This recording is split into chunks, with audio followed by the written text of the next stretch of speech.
Bonjour à tous, on se retrouve pour une nouvelle vidéo. Alors, c'est très commun pour les gens de juste genre se débarrasser d'un ordinateur portable quand il devient trop lent et juste en racheter un nouveau. Mais il faut savoir que vous pouvez faire une étape plutôt simple qui coûte pas très cher, maximum 50. Allez, alors s'il vous faut vraiment beaucoup de capacité, 80 €, ce qui est vraiment pas cher comparé à acheter un nouvel ordinateur portable. Et cette astuce est pourtant très facile à faire. Et c'est de tout simplement passer le disque dur de votre ordinateur portable, un vieil ordinateur portable. Par exemple, ça c'est un ordinateur portable Samsung qui date de 2012-13, donc commence à montrer son âge, et de passer tout simplement à un SSD. Pourquoi un SSD? Qu'est-ce qui fait que le SSD est vraiment mieux? Le truc c'est que les disques durs sont très lents comparé à des SSD, et les disques durs d'ordinateur portable sont encore plus lents.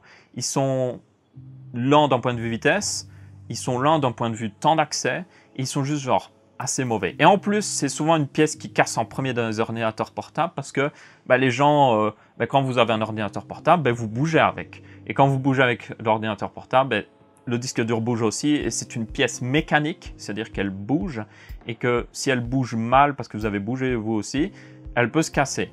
Donc ça peut être aussi une solution pour ceux qui avaient un vieil ordinateur portable qui a cassé et qui n'est plus fonctionnel. Ça peut être un moyen de peut-être le faire revenir à la vie. Après, c'est peut-être pas là d'où vient le problème, je tiens à le préciser. Ici, ma vidéo concerne surtout un ordinateur qui fonctionne encore et que vous allez upgrade avec un SSD. Ok, alors, comment on fait? La première étape, ça va être de mettre de côté toutes les données de cet ordinateur. Alors, vous pouvez utiliser une technique, c'est de migrer les données vers le SSD avec des logiciels de migration. Mais personnellement, je ne suis pas un énorme fan de cette méthode parce que je pars du principe que si vous avez un vieux ordinateur ou que vous réinstallez Windows, vous n'aviez pas Windows 10 et que vous avez passé à Windows 10, ou que vous avez fait l'upgrade, votre Windows n'est peut-être pas très stable, on va être honnête. Genre, beaucoup de gens qui ont fait la mise à jour Windows 7, Windows 10 n'étaient pas très stables. Donc, je préfère réinstaller. Quand on réinstalle, on est sûr que ça fonctionne à 100%. Alors, je ne vais pas trop entrer en détail parce que cet ordinateur que j'ai avec moi n'est certainement pas vraiment le même que vous avez à la maison. Donc, la procédure ne va pas être exactement pareille. Il y a aussi le fait que réinstaller Windows requiert d'avoir une clé Windows. Alors, si vous avez Windows 10, ce n'est pas problématique parce que vous pouvez basiquement lier un compte email à votre Windows et du coup, associer automatiquement, ça se fait sans que vous deviez le faire, mais ça associe votre clé Windows 10 à votre email et du coup, Windows, ou plutôt Microsoft, se souvient que cet ordinateur en particulier a une clé Windows associée. Du coup, si vous réinstallez Windows, que vous mettez votre même compte email, il devrait réactiver automatiquement. Ensuite, vous allez prendre cet ordinateur et si vous avez, d'ailleurs aussi, il faut préciser, dès que vous avez le SSD, vous avez reçu le SSD, vous allez ouvrir cet ordinateur et changer le disque dur. Alors, j'ai documenté en vidéo la procédure sur cet ordinateur et vous allez voir, c'est très simple. C'est même encore plus simple avec les vieux ordinateurs parce que, tout simplement, par exemple, sur celui-là, vous avez juste un vis. Vous enlevez ce vis-là, vous faites décoller la plaque en plastique et le disque dur est directement accessible. Et c'est très très simple. Ok, alors, passons à la procédure.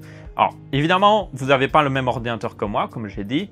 Donc, la procédure va beaucoup varier. La première étape, de toute façon, pour tous les ordinateurs, ça va être d'enlever la batterie pour être sûr.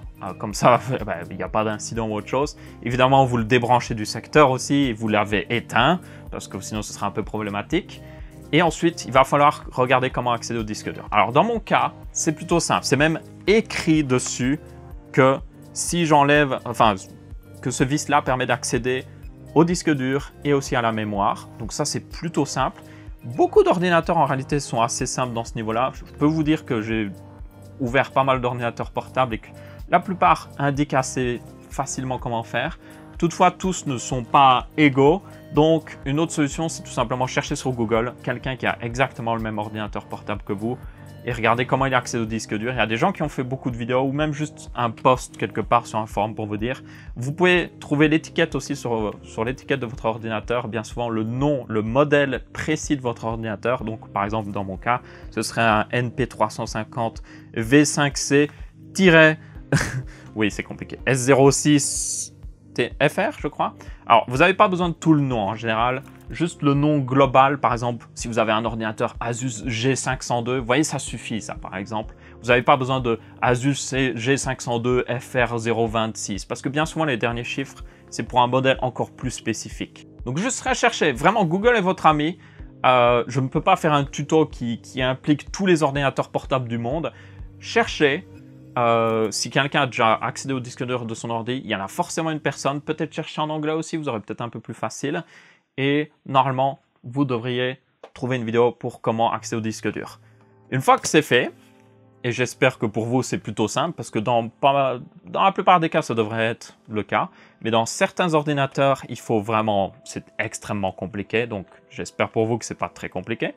Une fois que c'est le cas, eh bien j'ai une vidéo d'ailleurs sur le sujet, enfin j'ai filmé le remplacement de ce disque dur dans cet ordinateur, et comme vous pouvez voir, j'ai enlevé la trappe, après avoir enlevé la batterie évidemment, j'enlève la trappe, un seul vis d'ailleurs de mon côté, donc c'est plutôt simple. Et le disque dur était directement accessible. Alors j'ai un peu nettoyé parce que c'était un peu poussiéreux là-dedans. Au passage, ça peut être bien. Juste utiliser une bombe d'air sec ou autre chose. Une bombe d'air sec, pas du shampoing sec ou autre chose. Je tiens à le préciser, il y en a qui seraient capables. Et dans beaucoup de cas, les ordinateurs portables, alors soit vous avez des vis qui le maintiennent en place, ok. Vous le verrez facilement, vous voyez, la forme du disque dur est très visible. Il y a forcément des vis visibles à un endroit. Encore une fois, si vous avez recherché sur Google, il y a peut-être déjà la personne qui vous a indiqué comment faire. Mais bien souvent, il y a des vis. Et puis après, il y a un petit truc pour tirer. Là, j'avais déjà justement ça où j'ai dû tirer et il s'est directement enlevé. Et après, normalement, il est dans une sorte de petit caddie en métal qui permet de le fixer plus facilement dans l'ordinateur portable. Donc là, vous avez le disque dur, basiquement. Donc il y a juste à le désinstaller de ce petit caddie en métal. Prendre le SSD. Alors, avant de le désinstaller, très important, regardez dans le sens qu'il est. Ok ? Le disque dur est dans un certain sens dans l'ordinateur. Donc, vous voyez là, il y a les ports qui permettent de connecter tout simplement à l'ordinateur. Donc, s'il est installé comme ça, gardez en tête qu'il était dans ce sens-là. Désinstallez-le. Retirez les vis. Il y a des vis sur les côtés des disques durs qui le maintiennent certainement à un petit caddie en métal. Et mettez le SSD exactement dans le même sens, de la même manière. Il y a aussi d'ailleurs deux sens, hein. Je peux le mettre comme ça, mais je peux le mettre aussi comme ça. C'est assez important, vous voyez que les ports ne sont pas au même endroit, il y en a un qui est plus grand et un qui est plus petit. Donc juste mettez-le exactement dans le même sens. Réinstallez-le de la même manière que vous avez désinstallé l'autre. Remettez les vis sur les côtés, il y en a 4 normalement. Peut-être il y en a que 2 sur certains ordinateurs. Réinstallez dans l'ordinateur en faisant l'inverse d'avoir tiré sur la petite languette. Et puis, s'il y avait des vis encore en plus, remettez-les. Puis vous remettez la trappe. Vous remettez le dernier vis, comme j'ai fait moi-même, et c'est bon. Vous avez installé un disque SSD dans votre ordinateur. C'était compliqué? Pas trop. C'était pas non plus hyper facile, évidemment, mais c'était pas trop compliqué. Maintenant, vous avez juste à installer Windows. Alors, installer Windows, c'est la partie la plus simple. En réalité, vous avez déjà une vidéo que j'ai fait sur le sujet, donc je vous la link, c'est plus simple. Ça vous apprend comment faire une clé USB Windows 10. Donc vous en aurez besoin pour installer, et comment l'installer directement après. C'est d'ailleurs une de mes vidéos les plus populaires, donc je vous la conseille fortement, parce qu'elle vous permet basiquement de faire ça très facilement. Mais avant ça, un petit problème que vous pourriez avoir, c'est tout simplement d'arriver à ce qu'on appelle booter sur la clé SSD, c'est-à-dire démarrer dessus. Donc pour ça, en réalité, ça peut varier énormément d'un ordinateur à l'autre. Je sais que bien dans le cas de cet ordinateur Samsung, alors le truc c'est, comme vous avez enlevé l'ancien disque dur, maintenant, normalement, il ne devrait pas démarrer sur Windows, puisqu'il n'y a plus Windows. Donc, normalement, il devrait finir dans le BIOS automatiquement. Donc, ça, c'est plutôt une bonne nouvelle. Ça vous permet d'aller configurer plus facilement. Alors, ça varie énormément. Là, encore une fois, je suis désolé, je suis obligé de vous dire d'utiliser Google. Basiquement, vous devez trouver comment démarrer sur une clé USB sur votre ordinateur en particulier. Donc, c'est ce que vous devez chercher. Comment démarrer sur une clé USB sur le Asus machin chouette chose, sur le MSI machin chouette chose, sur le n'importe quelle marque, et regardez un petit peu comment ça se fait. Je sais bien que dans beaucoup d'ordinateurs, vous aurez juste besoin d'aller juste dans ce qu'on appelle le boot menu, qui vous permet de juste dire sur quoi il doit démarrer. Donc ça, c'est plutôt simple. Certains ordinateurs comme celui que j'avais là, le Samsung, il faut désactiver le fast boot, qui en fait ne le permet pas de démarrer sur une clé USB. Donc ça, il faudra dans mon cas, il fallait le désactiver pour avoir l'option de booter sur une clé USB. Aussi, si vous n'arrivez pas à accéder au BIOS, quand vous lancez l'ordinateur ou qu'il vous dit quelque chose, vous pouvez utiliser juste quand vous venez de le démarrer, vous pouvez utiliser la touche F2 du clavier ou la touche Delete du clavier pour accéder justement aux touches supprimées, pour accéder au BIOS.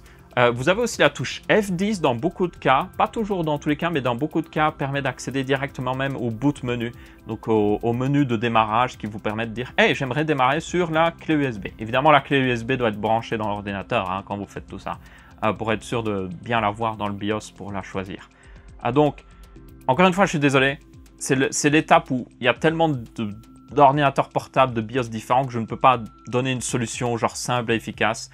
Il faudra rechercher sur Google des gens qui ont déjà fait ça. Il y a forcément quelqu'un qui l'a fait, qui l'a documenté quelque part pour votre cas en particulier. C'était le cas moi-même avec cet ordinateur Samsung. La bonne nouvelle aussi, c'est que beaucoup de marques réutilisent les mêmes BIOS d'un ordinateur à l'autre, donc il n'y a même pas forcément besoin d'avoir exactement pour votre modèle ou autre chose. Et une fois que c'est fait, normalement, vous pouvez démarrer sur votre clé USB et vous allez le voir, dès que vous démarrez dessus, l'installation de Windows se lance. Et là, c'est l'autre vidéo que je vous ai passée. Vous suivez les instructions et normalement, si vous n'aviez pas de clé Windows 10, vous la mettez à ce moment-là. Et si vous en aviez déjà une et que vous avez lié à votre compte d'email, vous avez juste à vous connecter sur votre email et normalement, quand l'OS va démarrer, quand Windows 10 va démarrer, vous serez directement activé au niveau Windows 10 et vous n'aurez aucun problème. Et donc voilà, c'est plutôt... Bon, c'est pas la méthode la plus facile, je vais être très honnête. Mais c'est l'une des meilleures méthodes parce que basiquement passer sur un SSD va le rendre beaucoup plus rapide. Réinstaller Windows va le rendre aussi beaucoup plus rapide et vous repartirez vraiment d'une base zéro nickel. Comme j'ai dit, il y a la méthode de migrer les données qui est plus facile parce que vous ne passez pas par la case réinstaller Windows et du coup vous ne passez pas par la case booter sur une clé USB qui peut être un peu compliqué chez certaines personnes, mais vous devrez quand même installer le disque dur. Ça, je le ferai dans une future vidéo, si vous êtes intéressé en tout cas. C'est juste que je voulais documenter le fait que j'ai fait ça avec cet ordinateur-là. C'est juste une vidéo un peu bonus. Je compte faire un guide plus complet dans le futur, peut-être pour chaque étape. J'aimerais faire un guide de maintenance d'un PC, sur comment faire la maintenance d'un PC, un guide sur comment migrer les données justement, un guide sur... peut-être comment réinstaller Windows vraiment pur ou autre chose. On verra bien. Dites-moi ce que vous avez pensé de ces vidéos aussi. J'espère que vous avez bien apprécié. N'hésitez pas à laisser votre avis, que ce soit en pouce bleu, pouce rouge en commentaire. On se retrouve pour une prochaine vidéo sur la chaîne Texama. Je vous dis salut à tous.